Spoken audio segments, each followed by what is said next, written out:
ہمارے علماء، ہو کبھی درپیش جو کوئی مسئلہ، پوچھ لیں حاضر ہوں ہم ان کی بارگاہ۔ الحمد للہ رب العالمین والصلاة والسلام علی خاتم النبیین، اما بعد فاعوذ باللہ من الشیطان الرجیم، بسم اللہ الرحمن الرحیم۔ الصلاة والسلام علیک یا رسول اللہ وعلی آلک واصحابک یا حبیب اللہ، الصلاة والسلام علیک یا نبی اللہ وعلی آلک واصحابک یا نور اللہ۔ مدنی چینل کے ناظرین، پروگرام دارالفتاء اہل سنت میں آپ کو خوش آمدید کہتے ہیں۔ اللہ رب العالمین ہم سب کو دین اسلام کے احکامات سیکھ کر سمجھ کر ان پر عمل پیرا ہونے کی توفیق عطا فرمائے۔ ہمارے پیارے نبی صلی اللہ تعالی علیہ وآلہ وسلم کا فرمان عظمت عالی شان ہے، ان اول الناس بی یوم القیامہ اکثرہم علیہ صلاۃ، قیامت کے دن میرے سب سے زیادہ قریب ترین وہ ہوگا جو مجھ پر کثرت سے درود پڑھتا ہوگا۔ صلو علی الحبیب صلی اللہ تعالی علی محمد صلی اللہ علیہ وآلہ وسلم، صلاۃ و سلام علیک یا سیدی یا رسول اللہ وعلی آلک و اصحابک یا سیدی یا حبیب اللہ۔ ناظرین کرام، اس پروگرام میں اول تاخیر آپ ہمارے ساتھ شامل رہیں تو انشاءاللہ دینی شرعی سوالات جوابات کی صورت میں بہت سا علم دین سیکھنے کو ملے گا۔ آج کے ہمارے پروگرام میں شامل ہیں مفتی محمد جمیل رضا عطاری صاحب، ان کو خوش آمدید کہتے ہیں۔ جزاکم اللہ خیرا۔ کیسے طبیعت آپ کی؟ الحمدللہ علی کل حال، ماشاءاللہ۔ تو ہمارے پاس کچھ ویڈیو سوالات بھی ہیں، تو سب سے پہلے ہم اپنے ناظرین کے سوالات شامل کرتے ہیں۔ مفتی صاحب، آپ سے میرا یہ ایک سوال ہے کہ جو لوگ سفر کے مہینے میں سفر کرنا غلط سمجھتے ہیں اور پھر سفر کرنے کو بالکل ہی وہ سمجھتے ہیں، تو اس کے ایمان و عقیدے میں کیا فرق پڑتا ہے؟ سفر کے مہینے میں سفر کرنا، تو بقیہ سوال تو آپ نے ملاحظہ کر لیا، اور لوگ اس سے ڈرتے بھی ہیں اور بدشگونی بھی لیتے ہیں۔ اچھا، اب اللہ کا شکر ہے کہ کافی علم ہونے کی وجہ سے اس طرح کے کئی معاملات میں کہ اب کمی آتی ہے، لیکن کہیں نہ کہیں یہ پہلو بھی موجود ہوتے ہیں اور لوگوں کے یہاں یہ تصور پائے جاتے ہیں۔ آپ کیا کہتے ہیں؟ بسم اللہ الرحمن الرحیم۔ اس کے حوالے سے لوگوں کا ذہن یہ تھا کہ یہ مہینہ وہ نحوستوں کا، بے برکتی کا مہینہ ہے، اور اس میں کوئی اچھے کام وہ نہیں کرتے تھے کہ اس کا نتیجہ کہیں یہ نہ ہو کہ وہ نتیجہ خراب نکلے۔ تو اسی طرح بہت سارے لوگ اس ماہ سفر المظفر میں کوئی سفر کرنے سے، کہیں کسی مقام پر جانے سے، کوئی تجارتی قافلہ جا رہا ہے تو اس میں جانے سے، کوئی نیا کام شروع کرنے سے وہ اجتناب کرتے تھے۔ تو یہ عمل وہ زمانہ جاہلیت کی ایک سوچ تھی۔ صحیح۔ تو نبی پاک صلی اللہ علیہ وآلہ وسلم نے جہاں اپنی امت کو مختلف برے کاموں سے بچنے کا حکم دیا، تو وہیں اس قسم کے خیالات فاسدہ اپنے ذہن سے نکالنے کا بھی حکم دیا۔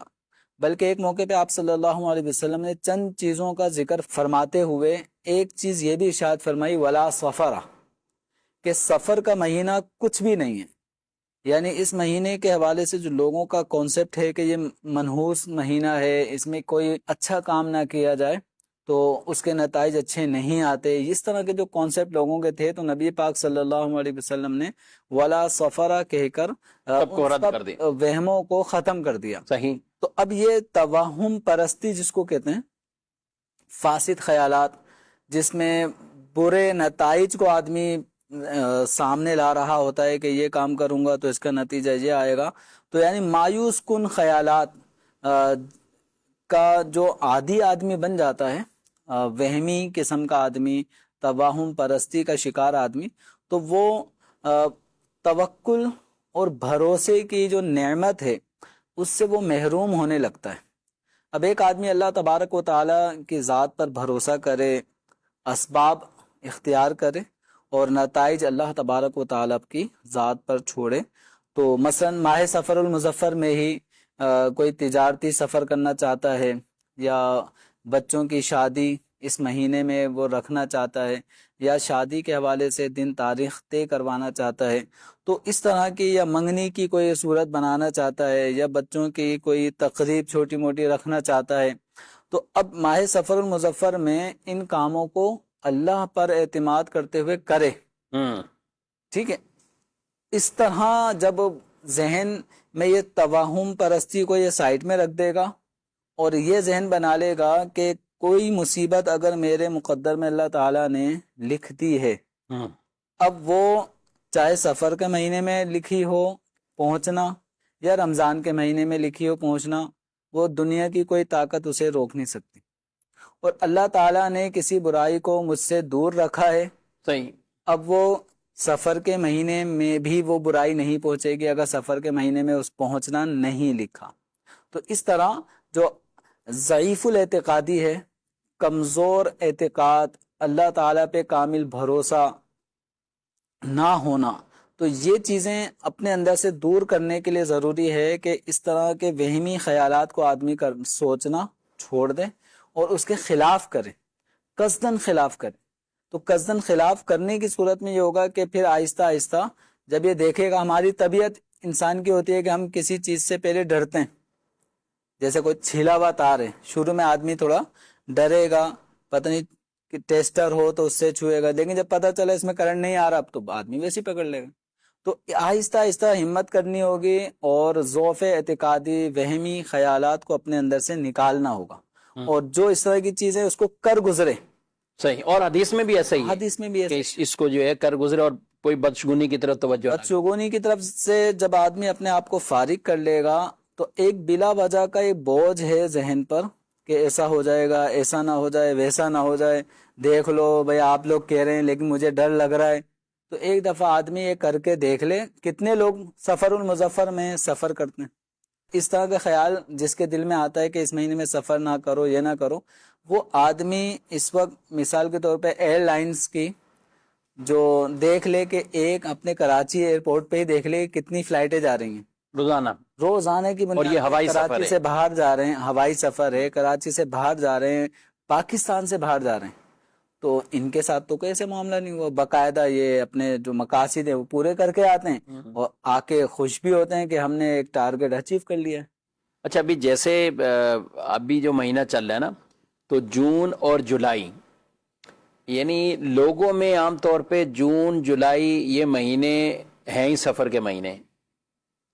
کئی لوگ سیر و تفریح کے لیے نکل جاتے ہیں اور ایک ملک سے دوسرے ملک بھی جاتے ہیں، دیگر اور بھی اغراض کے پیش یہ بچوں کے اسکول کی چھٹیاں ہیں، اسکول کی چھٹیاں اور کئی طرح کے ان کو. اچھا، یہ بہت سارا طبقہ کہ جو ان مہینوں میں عمرہ شریف کی سعادت حاصل کرتے ہیں، یعنی وہ بھی اپنی جگہ.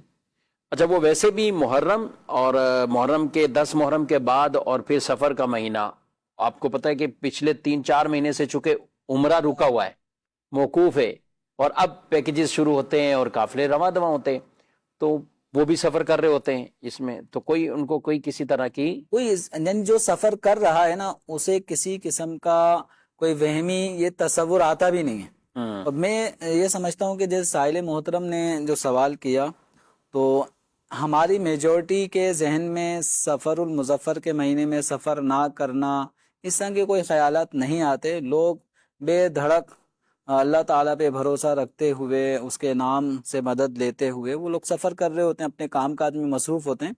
تو یعنی اس طرح کے خیالات رکھنے والوں کی تعداد میں الحمدللہ کمی آتی جا رہی ہے، لیکن ایسا نہیں ہے کہ مکمل طور پہ لوگ وہمی خیالات سے باہر آ گئے ہوں، توہم پرستی چھوڑ چکے ہوں.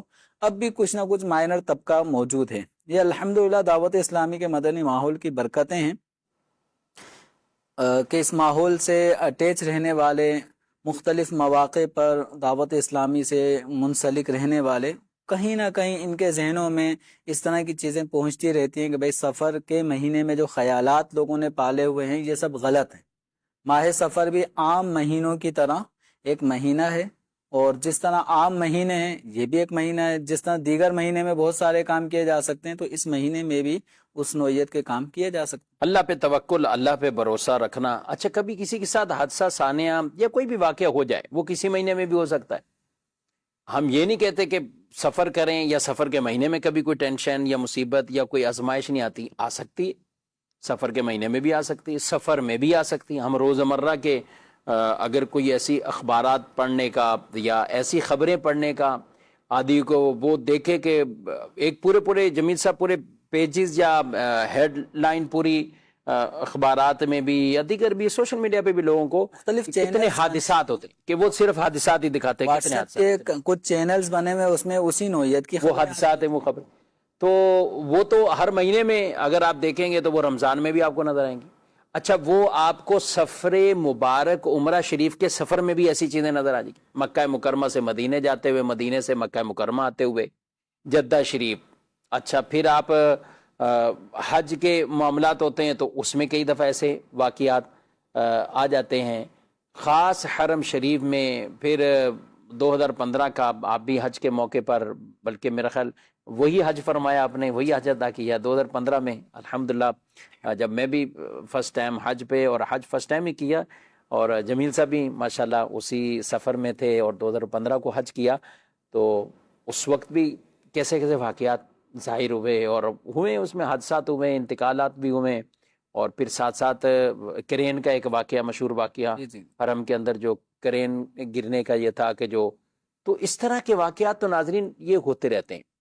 تو ہم ان چیزوں کو کسی مہینے سے، کسی دن سے، کسی خاص جگہ سے، یہ ہم یہ نہیں معاذ اللہ کہ ادھر کوئی ایسی باتیں سوچیں یا بدشگونیاں ایسی پالیں۔ جو پہنچنا ہے، جو تکلیف پہنچنی ہے، قُلْ لَن يُصِيبَنَا إِلَّا مَا كَتَبَ اللَّهُ لَنَا هُوَ مَوْلَانَا۔ ارشاد فرمایا محبوب صلی اللہ علیہ وسلم سے، فرمایا آپ فرما دو، اے حبیب آپ فرما دو، کیا ہمیں ہرگز کوئی مصیبت نہیں پہنچے گی مگر وہ جو اللہ نے ہمارے لیے لکھ دی ہے، جو اللہ نے لکھ دیے وہ ہمیں پہنچے گی، اور وہی ہمارا مولا ہے، اسی پر ہمیں بھروسہ کرنا ہے، اسی پر توکل کرنا ہے۔ تو اس لیے مصیبت ہے تو وہ بھی اللہ کی طرف سے، آزمائش ہے تو اللہ کی طرف سے، اور بھلائی ہے، اچھائی ہے تو وہ بھی اللہ کی طرف سے۔ رب اگر اچھائی کا ارادہ فرمائے کسی کو پہنچانے کا تو وہ قرآن میں بھی موجود ہے کہ اسے کوئی رد نہیں کر سکتا، اور اگر اللہ تبارک و تعالی کسی کے ساتھ آزمائش کرنے کا یا کسی کو تکلیف پہنچانے کا ارادہ فرماتا ہے، اسے کوئی دور نہیں کر سکتا۔ فلا کاشف لہ، اسے قرآن میں ارشاد فرمایا گیا، اسے کوئی دور نہیں کرنے والا اگر اللہ نے ارادہ فرما لیا ہے تو سب کچھ کیا ہے، من جانب اللہ ہے۔ ہمارا بہرحال اعتقاد وہ کمزور نہیں ہونا چاہیے، تقدیر پر بھی ایمان، اللہ پر ایمان، اور یہ ساری چیزیں جو بھی ہیں ان کو دنوں سے نہ جوڑیں اور نہ ہی کسی مہینے سے جوڑیں۔ مزید سوال؟ میرا مفتی صاحب سے سوال ہے کہ ایک جو مرد اور عورت گھر نماز پڑھیں اور نہ سمجھ بچہ ہو وہ آگے آ جائے یا سجدے کے دوران اوپر چڑھ جائے تو اس سے نماز ٹوٹ تو نہیں جائے؟ جی، نماز پڑھنے والے کے سامنے سے چھوٹا بچہ ہو یا کوئی بڑا آدمی ہو، اگر وہ اس کے سامنے سے گزر جاتا ہے تو نمازی کی نماز اس سے نہیں ٹوٹتی۔ اب یہ الگ بات ہے کہ چھوٹا بچہ ہے، نابالغ ہے، ناسمجھ ہے، تو وہ نمازی کے سامنے سے اگر یوں گزر جاتا ہے تو وہ گناہ گار نہیں ہے، جب تک بچہ نابالغ ہے اس کے ذمہ گناہ نہیں لکھا جاتا۔ یعنی ایسا کام کہ بالغ کرے تو گناہ ہو، ایسا کام اگر نابالغ نے کیا، اس سے سرزد ہوا تو وہ گناہ شمار نہیں ہوتا۔ اب معاملہ یہ ہے کہ بچہ ہے چھوٹا، اور چھوٹا بچہ وہ نمازی کے سجدے میں جانے کی صورت میں سجدے اس کی کمر پہ آ جاتا ہے، کہ نمازی نماز سجدے سے اٹھتا ہے تو بچہ اتر جاتا ہے، یا نمازی اب احتیاط سے بیٹھ رہا ہوتا ہے تاکہ بچہ گر نہ جائے، تو ایسی صورت میں نماز پہ کوئی اثر نہیں پڑے گا۔ بس یہ ہے کہ بچے کے جسم پر کوئی ناپاکی ایسی نہ لگی ہو کہ جو نمازی کے جسم، ٹھیک، اس کے کپڑے پر چھٹ کر نہ لگ جائے۔ تو جیسے اگر بچے نے یورین پاس کیا کپڑے کے اندر ہی ہو، وہ نماز ویسے گیلے کپڑے ہیں، گیلے کپڑے ہیں، ناپاک کپڑے ہیں، اور نمازی کے کپڑے کے اوپر کمر پہ آ کے بیٹھ گیا، اور بچے کے وہ ناپاکی والا حصہ وہ اگر نمازی کے کپڑوں میں آ گیا، اس کی تری آ گئی، اب وہ درہم کے برابر یا اس سے زیادہ ہو تو مسئلے مسائل ہو جاتے ہیں۔ یعنی درہم سے زیادہ ہو تو نماز نہیں ہوگی، نماز ٹوٹ جائے گی۔ اسی حالت میں نماز کو اگر یہ کنٹینیو رکھتا ہے تو اس طرح بچے کے اوپر ڈیپینڈ کیا جائے گا. اگر بچہ پاک صاف ہے، پاک صاف کپڑے پہنا ہوا ہے، نمازی کے اوپر بیٹھ گیا ہے سجدے میں جانے کی صورت میں، یا اتحیات میں ماں یا باپ بیٹھے ہیں، وہ بچہ ان کی گود میں آ کے بیٹھ گیا ہے، بچہ پاک صاف ہے، تو نمازی کی نماز میں کوئی حرج نہیں ہوگا. بالفرض اگر بچہ ناپاک بھی ہے اور نمازی اتحیات میں بیٹھا ہے، اور یا ماں نماز پڑھ رہی ہے اتحیات میں بیٹھی ہے، اور بچہ یا چھوٹی بچی وہ اگر بالفرض ناپاک اس کے کپڑے ہیں لیکن خشک ہیں، وہ بچہ آ کے گود میں بیٹھ جاتا ہے، خود ہی اپنی مرضی سے گود سے اٹھ کر چلا جاتا ہے، تو نمازی کی نماز پہ کوئی اثر نہیں پڑ رہا، نماز نہیں ٹوٹ رہی.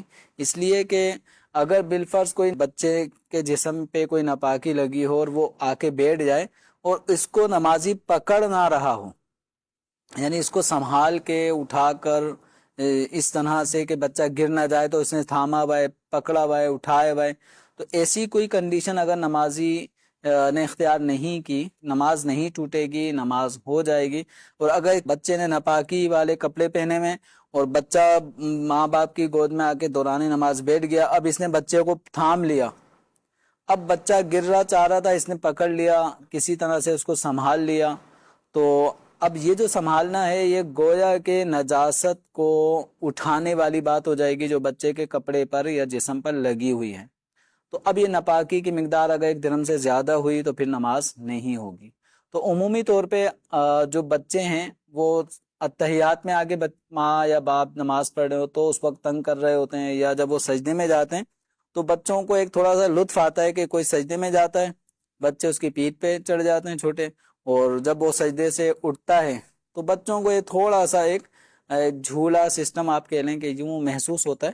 اور اس طرح سے اگر بچے اور نمازی کے درمیان کسی قسم کی نجاست بچے کے جسم سے نمازی کے جسم پہ نہیں آ رہی تو نماز پہ کوئی اثر نہیں پڑے گا. اور اگر ایسا ہو جائے تو اب نمازی کو بچے کی رعایت کرتے ہوئے تھوڑا سا تسبیحات بڑھا دی تاکہ بچہ خود ہی اتر جائے، صحیح، تو اس میں بھی کوئی حرج نہیں ہے. اچھا جمیل صاحب، بعض اوقات بچہ بالکل سجدے کی جگہ پہ آ گیا ہے تو اب نمازی کیا کریں؟ عموماً گھر میں خواتین ظاہر ہیں ان کو یہ آزمائش ہوتی ہے اس طرح کی، مرد بھی کبھی پڑھ رہے ہیں یا اپنی سنت نفل کچھ بھی پڑھ رہے ہیں، تو اس طرح کی آزمائش کا سامنا ہو تو کیا کریں؟ اب چھوٹا بچہ اگر سجدے کی جگہ پر آ چکا ہے اور نماز پڑھنے والا وہ جائے نماز پہ نماز پڑھ رہا ہے اور سجدے والے مقام پر بچہ لیٹ گیا، اب یہ ہے کہ جب سجدے میں جانے کا وقت ہو تو اس کو اگر ہاتھ سے ہلکا سا ٹچ کرنے سے بچہ اگر اتنا سینس رکھتا ہے کہ مجھے ہٹ جانا چاہیے تو اس کو ایک ہاتھ سے تھوڑا سا ٹچ کریں، بچہ اگر ہٹ جاتا ہے تو اس میں کوئی مذائقہ نہیں ہے، آپ سجدہ کر لیں آرام سے. تو یہ عمل قلیل ہے اور عمل قلیل سے نماز پہ اثر نہیں پڑتا. البتہ اگر بچہ نہیں ہٹ رہا اور آپ کو لگ رہا ہے کہ یہ بچہ جس طرح لیٹا ہے اب یہ نہیں ہٹے گا، تو آپ کے پاس گنجائش ہے کہ آپ پیچھے کی طرف تھوڑا سا مثال کے طور پہ 5-6 انچ آپ پیچھے کی طرف ہو جائیں، پیچھے ہونے کے بعد اب آپ سجدے میں چلے جائیں تو اس طرح آپ کو سجدہ کرنے میں آسانی ہوگی. تو اس طرح تھوڑا سا نمازی کا حرکت کر کے پیچھے آ جانا اور پھر سجدہ کر لینا، اس میں بھی کوئی مذائقہ نہیں ہے. جی مزید سوال. مفتی صاحب سے میرا یہ سوال ہے کہ جو ہمارے والدین فوت ہو جاتے ہیں کیا پھر کبھی ہماری ان سے ملاقات ہوگی جنت میں؟ جزاک اللہ. اللہ کریم بخشش و مغفرت فرمائے، ہم سب کے مرحومین مسلمین کی مغفرت فرمائے. اور جمیل صاحب، جن کے والدین دنیا سے جا چکے ہیں تو کیا ذریعہ ہوتا ہے؟ اچھا کئی لوگ پوچھ بھی ہوتے ہیں خواب میں آئیں، اس طرح کا کوئی طریقہ بتائیں. تو جو سائل نے پوچھا ہے کہ آپ جنت میں ہی ملاقات ہوگی، کیا ہوگا؟ اگر والدین ہیں ان میں سے کسی ایک کا یا دونوں کا انتقال ہو گیا تو کبھی ایسا ہوتا ہے کہ آدمی کے خواب میں وہ تشریف لے آتے ہیں، ان کو دیکھ رہا ہوتا ہے. کبھی ایسا بھی ہوتا ہے کہ جس سے جتنی زیادہ محبت تھی، یعنی والدین میں سے کسی ایک سے، یعنی والد صاحب سے یا والدہ سے بہت زیادہ لگاؤ اور محبت اور پیار تھا اور ان کی بہت زیادہ خدمت بھی کی ہے، اور جس نے سب سے زیادہ خدمت کی ہے اسی کے خواب میں نہیں آ رہے، ماں یا باپ اس کے خواب میں نہیں آ رہے، بقیہ بہن بھائیوں کے خواب میں آ جاتے ہیں یا کسی اور کے خواب میں آ جاتے ہیں، لیکن اس کے خواب میں نہیں آ رہے. تو یہ بھی ایک اپنے آپ کو ٹینشن میں مبتلا سمجھتا ہے کہ یہ کیا ہو گیا، ماں باپ میرے خواب میں کیوں نہیں آ رہے؟ تو یہ اللہ تبارک و تعالیٰ کی مشیت ہے. ایسے میں اپنے والدین کے لیے خوب کثرت سے استغفار کرنا چاہیے. انہیں اپنے جو بھی آپ نیک اعمال کرتے ہیں ان نیک اعمال میں ان کے لیے بھی کچھ حصہ رکھیں. مثلا نماز پڑھ رہے ہیں تو 2 رکعت نفل والدین کی طرف سے پڑھ لیں، اس کا ثواب والدین کو پہنچا دیں. نفل روزہ رکھ رہے ہیں تو اس کا ثواب والدین کے لیے کر دیں. کچھ صدقہ خیرات کر رہے ہیں، مثلا 500 روپے دینے کا صدقہ خیرات کا ارادہ ہو رہا ہے تو آپ یوں بھی کر لیں بھائی 200 روپے والدین کی طرف سے ہو گئے، 100 روپے میری طرف سے ہو گئے. تو یوں آپ نے تقسیم کاری اپنے والدین کو ان نیک اعمال جو آپ بجا لا رہے ہیں ان کے اندر ان کو بھی حصے دار بنا لیں ایصال ثواب کے اعتبار سے. اچھی بات ہے مالی طور پہ صدقات کرنا اور یہ سب چیزیں، لیکن روزمرہ کچھ اور بھی عمل ہے کہ جن کے ذریعے ایصال ثواب کرتے رہیں؟ کوئی بھی عمل درود شریف پڑھ رہے ہیں، تسبیحات پڑھ رہے ہیں، سورہ ملک پڑھ رہے ہیں، کوئی بھی نیک عمل آپ کر رہے ہیں، نماز کی صورت میں، روزے کی صورت میں، تلاوت قرآن کی صورت میں، ہر طرح کے نیک اعمال کا ثواب آپ اپنے والدین کو پہنچا سکتے ہیں، اپنے مرحومین کو پہنچا سکتے ہیں. ابھی رہا معاملہ کہ یہ ملاقات پھر کہاں ہوگی، تو اگر اللہ تعالیٰ نے چاہا اور اللہ تعالیٰ کے کرم سے والدین بھی بخشے گئے اور ہم بھی بخشے گئے، آپ بھی بخشے گئے، تو انشاءاللہ جنت میں بندہ مومن اپنے اولاد سے جو ایمان کی حالت میں دنیا سے رخصت ہوئی ہوگی، نیک پرہیزگار ہوگی، تو اللہ تعالیٰ ماں باپ کو ان کی اولاد سے بھی ملا دے گا. والذین آمنوا واتبعتہم ذریتہم بایمان الحقنا بہم، یہ والی آیت مبارکہ جس کتاب اللہ تعالیٰ ان کو. ہاں، تو اس آیت کریمہ میں جو ایمان والے ہیں اور ان کی اولاد میں سے جنہوں نے ایمان کے ساتھ اپنے والدین کی پیروی کی، ان کے نقش قدم پہ چلتے رہے، ہم ان کو ملا دیں گے. تو اللہ تبارک و تعالیٰ یوں جنت میں بندہ مومن کو اس کی ذریت، اس کی اولاد سے ملاقات کرائے گا. تو انشاءاللہ ان کو ایصال ثواب کرتے رہیں اور اس طرح اپنی اولاد کی بھی اچھی تربیت کرتے رہیں، نیک طریقہ، نیک راہ پہ ان کو لگا دیں. تو انشاءاللہ آپ کے دنیا سے جانے کے بعد آپ کی اولاد بھی یہ سلسلہ رکھے گی اور آپ کے بتائے ہوئے اچھے طریقے، دین اسلام کی بتائی ہوئی اچھی تعلیمات پہ جب وہ عمل کریں گے تو انشاءاللہ جنت اللہ تعالیٰ کی بہت بڑی ہے. اس میں ماں باپ بھی ہوں گے، اولاد بھی ہوگی، بہن بھائی بھی ہوں گے، اور جنتی آپس میں بھی ملاقاتیں ایک دوسرے سے کریں گے. ایسا نہیں کہ بس ہر آدمی اپنی اپنی جنت میں ہی بس لطف اندوز رہے، وہاں مزے حاصل کرے. وہ آپس میں جس طرح دنیا میں ایک دوسرے سے لوگ ملاقات کرتے ہیں، جاتے ہیں آتے ہیں، تو جنتی بھی باقاعدہ ایک دوسرے سے ملنے ملانے حاضر، ایک دوسرے کے پاس جائیں گے، آئیں گے، دعوت. صحابہ کرام علیہ مردوان کی بھی زیارتیں، خود امام الانبیاء صلی اللہ علیہ وسلم کی زیارت قرب انشاءاللہ العزیز. ایک حدیث پاک ہے جس میں نبی پاک صلی اللہ علیہ وسلم نے فرمایا کہ جنت میں ایک شخص ایسا آئے گا کہ جنتی بلائیں گے. تو حضرت صدیق اکبر رضی اللہ تعالیٰ عنہ نے کہا کہ یہ تو بڑا خوش نصیب ہے کہ جسے جنتی دعوت دے رہے ہوں. آقا صلی اللہ علیہ وسلم نے فرمایا کہ ابو بکر وہ تم ہی ہو، سبحان اللہ، جسے جنتی دعوت دیں گے. تو جنتی وہ ان کی آنکھیں ٹھنڈی ہوگی. سبحان اللہ. اللہ تعالیٰ طرح طرح کے انعامات عطا فرمائے گا جب رب اپنا ہی دیدار عطا فرمائے، اللہ کا بھی دیدار ہو جائے. تو یہ بقیہ جو دیدار ہیں، ہستیاں ہیں، آج دنیا کے اندر ان سے محبتیں ہم کرتے ہیں، کرتے بھی رہنا چاہیے. تو انشاءاللہ قیامت کے دن اللہ تعالیٰ ان کی معیت صحبت بھی عطا فرمائے گا اور جنت میں بھی ان کی معیت اور رفاقت اللہ تعالیٰ ہمیں عطا فرمائے گا.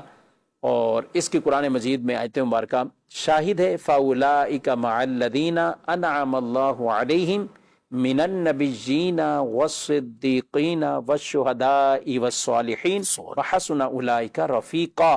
جمیل صاحب انہیں اچھا دوست قرار دیا گیا ہے، انہیں اچھا دوست قرار دیا ہے. کتنے اچھے دوست ہیں، کتنے اچھے رفیق ہیں یہ.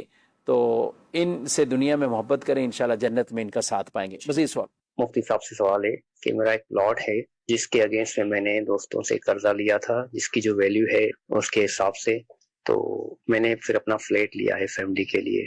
تو میں نے دوستوں سے یہی کمٹمنٹ کری ہے کہ یہ پلاٹ سیل ہوگا تو آپ کو میں آپ کا قرضہ اتار دوں گا. اگر یہ میرا پلاٹ 1 سال تک سیل نہیں ہو رہا تو کیا مجھ پہ زکوٰۃ ہوگی؟ انہوں نے جو پلاٹ خریدا اور اس کی نیت یہ ہے کہ اس کو میں بیچوں گا، فروخت کروں گا، تو اس نیت سے پلاٹ کی خریداری کہ اس کو خرید کر بیچنا ہے، اس پلاٹ کو مال تجارت بنا دے گا۔ اب رہا معاملہ یہ کہ دوستوں کو کہا ہے کہ جب میرا پلاٹ بک جائے گا تو میں آپ کا قرضہ ادا کر دوں گا، تو اس کا مطلب یہ ہوا کہ اس پلاٹ کی خریداری میں ان کی کچھ رقم کم پڑنے کی صورت میں انہوں نے قرضہ بھی لیا ہے، تو جو قرض ہے قرض والی رقم پر زکوٰۃ لازم نہیں ہوتی، بلکہ قرض جو ہے وہ زکوٰۃ کے اموال میں سے اس کو منہا کیا جاتا ہے۔ اب مثال کے طور پہ اگر ان کا یہ پلاٹ ہے 15 لاکھ کی اس کی مالیت ہے اور 5 لاکھ انہوں نے اپنے دوستوں سے لیا ہے کہ جب یہ بکے گا تو میں آپ کے 5 لاکھ دے دوں گا۔ اب یہ لیا تھا انہوں نے جتنے لاکھ کا بھی، لیکن اس وقت کی مالیت اگر سال پورا ہونے کی صورت میں 15 لاکھ ہو چکی ہے، تو 15 لاکھ میں سے آپ 5 لاکھ کو مائنس کریں گے، باقی 10 لاکھ روپے کی جو اماؤنٹ بنے گی مالیت، تو اس مالیت کے حساب سے آپ کو زکوٰۃ کی ادائیگی کرنی ہوگی۔ 1 لاکھ پہ 2500 روپے زکوٰۃ بنتی ہے، 40واں حصہ تو 10 لاکھ کے اوپر 25,000 روپے زکوٰۃ بنے گی۔ تو سال پورا ہو گیا تو آپ کے پاس دیگر حوالے سے آپ اور اتنے بڑے مقروض نہیں ہوئے کہ یہ مال تجارت والا یہ پلاٹ ہی سارا قرض میں ڈوب رہا ہو۔ اگر ایسا ہے تو پھر تو زکوٰۃ نہیں ہوگی اس کی، آپ کے اوپر زکوٰۃ بن رہی ہے بتائی ہوئی تفصیل کے مطابق یا نہیں بن رہی، تو اس کے لیے آپ دارالافتاء اہل سنت ایک دفعہ وزٹ فرما لیجئے اپنے قریبی شہر میں اگر موجود ہو، ورنہ آپ دارالافتاء اہل سنت کے دیے گئے فون نمبرز پہ رابطہ کر لیں۔ اس نمبر پر آپ ان اوقات کار میں یعنی صبح 10 بجے سے لے کر 4 بجے اس دوران آپ رابطہ کر سکتے ہیں۔ ایس ایم ایس ہیں ان کو بھی شامل کریں گے اور ان کو بھی ہم پروگرام کا حصہ بناتے ہیں۔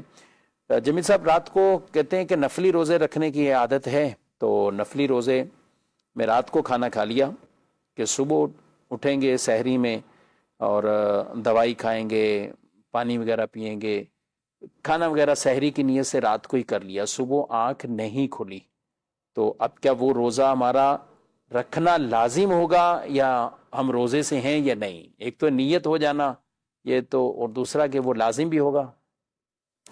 اب یہاں پر اس طرح یعنی صبح صادق سے پہلے جو کھانا کھایا جاتا ہے روزہ رکھنے کے لیے، تو اس کو سحری کا کھانا کہا جاتا ہے۔ سحری کرنا، سحری کھانا یوں بولنے میں آتا ہے۔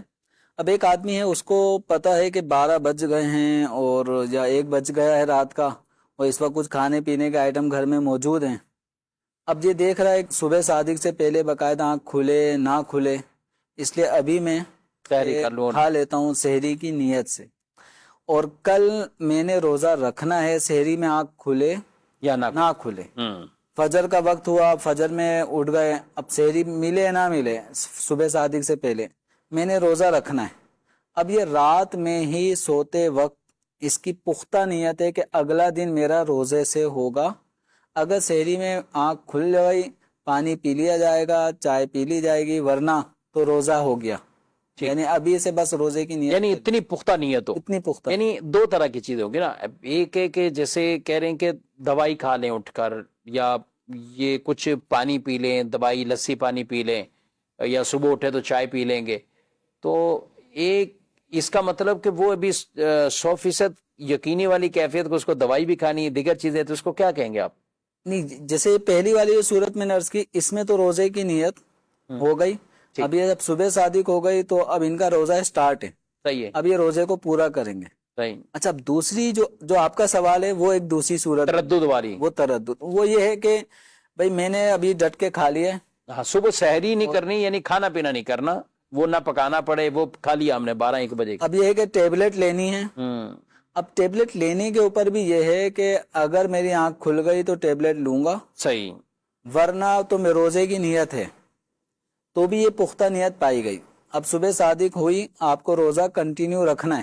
صحیح۔ اچھا، ایک نیت یہ ہے کہ ابھی تو میں کھا رہا ہوں اور صبح سحری میں اٹھ کر پھر کھاؤں گا، دن بڑا ہے، ایک دفعہ صبح صادق سے پہلے اٹھ کر پھر دوبارہ مجھے کھانا ہے، ابھی تھوڑا سا کھا رہا ہوں، یعنی اس روزے کو پورا موقوف نہیں کر رہا۔ موقف نہیں کر رہا۔ اگر یوں موقف کیا کہ سحری میں آنکھ کھلے گی تو میرا روزہ ہے، اگر سحری میں آنکھ نہیں کھلی تو روزہ نہیں ہوگا۔ اور اس وقت جو کھا رہا ہے وہ گویا آدھی سحری کی نیت سے کھا رہا ہے، لیکن بقیہ پوری سحری گویا موقوف ہے کہ اگر صبح صادق سے پہلے آنکھ کھلے گی سحری کروں گا تو روزہ رکھوں گا، نہیں آنکھ کھلی سحری کا دوبارہ موقع نہیں ملا تو روزہ نہیں رکھوں گا. تو اس صورت میں اب صبح صادق ہو گئی، صحیح، فجر میں آنکھ کھلی، تو ابھی اس کا روزہ کنٹینیو ہوا نہیں ہے. لیکن اب یہاں پر یہ شخص روزہ رکھنا چاہے تو رکھ سکتا ہے. یعنی ایسا نہیں کہ روزہ رکھنا لازم ہو گیا، چونکہ رات میں آپ کی تھوڑی سی نیت بنی تھی روزہ رکھنے کی، تو وہ پختہ نیت نہیں تھی تو روزہ سٹارٹ نہیں ہوا. اب لیکن یہ ہے کہ ظاہر کبریٰ سے پہلے پہلے جب سورج عین سر پر آ جاتا ہے تو اس وقت سے پہلے پہلے جب وہ جانب مشرق ہی جھکا ہوا ہوتا ہے، ابھی بلندی کی طرف جا رہا ہے، تو ظاہر کبریٰ سے پہلے پہلے اگر آپ نے کچھ کھایا نہیں ہے، کچھ پیا نہیں ہے، بھولے سے بھی کچھ نہیں کھایا، تو روزے کی نیت کرنا چاہیں تو آپ روزے کی نیت کر سکتے ہیں. نبی پاک صلی اللہ علیہ وسلم کا اس پہ مبارک عمل ہے کہ آپ کبھی کبھار ایسا ہوتا کہ ام المؤمنین حضرت عائشہ رضی اللہ تعالی عنہا سے فرماتے کہ کچھ فجر کے بعد کہ کچھ کھانے کی چیز ہو تو دے دیں، تو اگر جواب میں یہ آتا کہ اس وقت موجود نہیں ہے تو نبی پاک صلی اللہ علیہ وسلم فرماتے کہ اب میں روزے سے ہوں. سبحان اللہ، یعنی امت کے لیے بھی آسانی ہوگی اور اسی ٹائم ہی نیت فرمائی.